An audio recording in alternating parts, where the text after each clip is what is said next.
Yo, what is going on, everybody? Very, very early in the morning here on Thursday, the day after our Baltimore Orioles made maybe the biggest signing, free agent signing in a lot of your lifetimes, mine probably included as well, being a 42-year-old.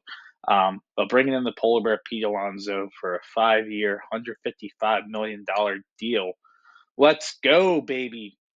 My favorite pickup line ever for women, and this is probably why I'm single and 42, was, "Hey, how much does a polar bear weigh?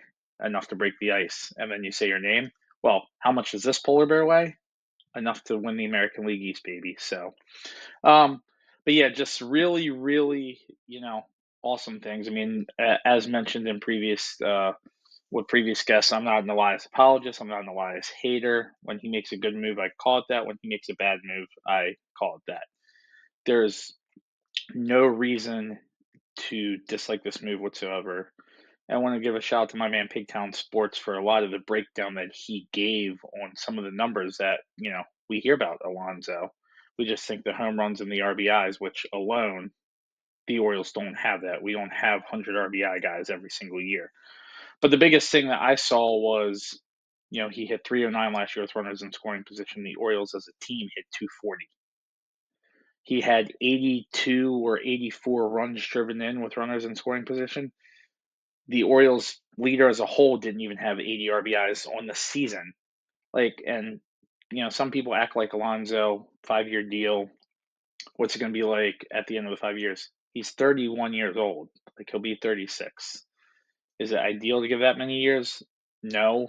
But I do tend to think that power still plays a little bit as you're older, right? It's not like he's going to have to come in and be playing the outfield or catching or, doing whatever. It's like if you can rake generally at an older age, right?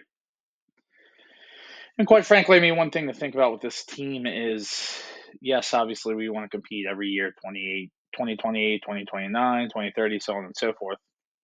But let's be real. I mean, if you're not going to re-sign Gunner, which it's going to take $400 million to do that, you're not going to re-sign Adley, Westberg, et cetera, et cetera. The young core, so to speak, where is your window to win now, right? So I bet the Orioles at plus 1,000 to win the American League, 50 to win 500. I think that number is only going to significantly go down. But you saw the Blue Jays finish in last year and then be within, one pitch essentially of winning the World Series. Not saying that this move essentially gets the Orioles there, but if Alonso rakes his first 2 years, provided there's no lockout in 2027, and he gets you a World Series, who cares what happens at that deal in 2028, 2029, so on and so forth. We saw at the trade deadline the way Elias built this team was all for 2028, 2029, 2030, et cetera, et cetera. And a lot of you guys complain, like, what are we doing for 2026? We got to win now. Like, and you're right, we do, right? So he built the team at the trade deadline to win for the future. This move essentially, I mean, I think it will help for all 5 years, but gets you in that 2 to 3 year window. So we basically went from having guys who the stat was since 2019 there were 10 Orioles to drive in 80 or more runs. You know, three of them were Santander, it was Gunner, it was a Renato Nunez, a Mancini season in there. We now have two guys in the middle of our lineup, Taylor Ward and Pete Alonso, who drive in 100 runs. Think about that.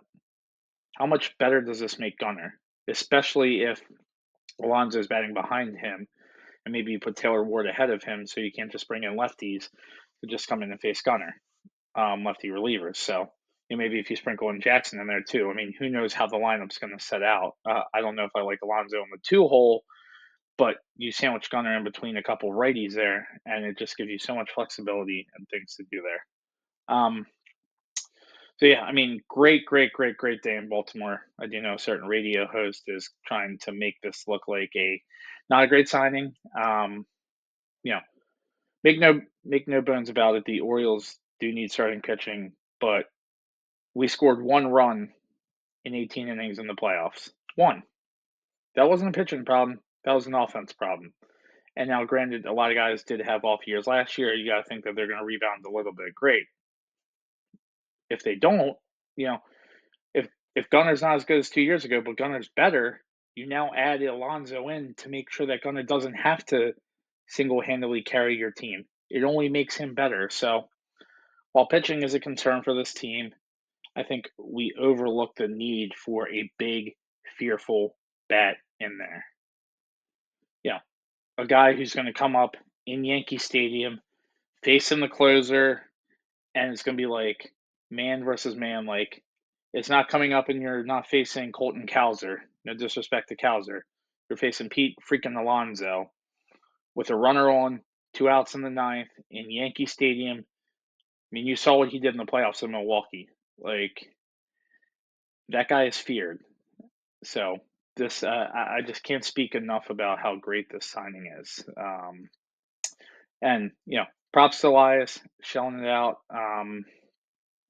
And I wanted Schwarber over this, but looking at the way Alonso rakes his numbers with runners in scoring position, he has a 21% K rate with runners in scoring position, which is 4% lower than what our team had as a team last year. Those are numbers that you drive in runs. It makes your starting pitching better if you're driving in runs. These guys can give up 2 or 3 runs. Not that we want that to happen, but it just makes everything better if you could do that.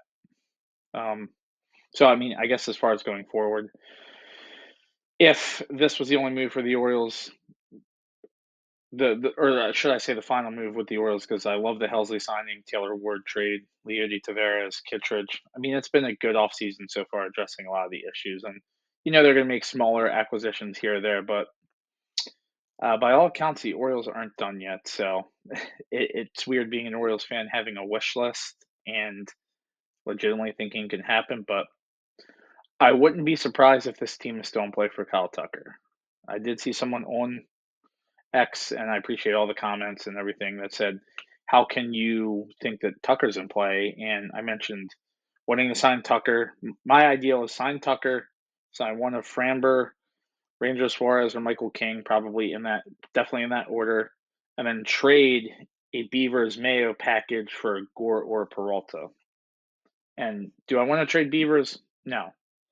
But Kyle Tucker is what you hope that Dylan Beavers will turn into.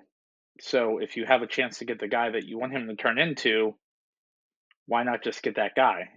Because there is a possibility Beavers doesn't turn into him, right? So in order to get a Freddie Peralta or a Mackenzie Gore, Peralta doesn't have as much control as years of control as Gore does, and then neither of them have as many years of control as Edward Cabrera. You're not just gonna be able to be like, here's Ryan Mountcastle, cool.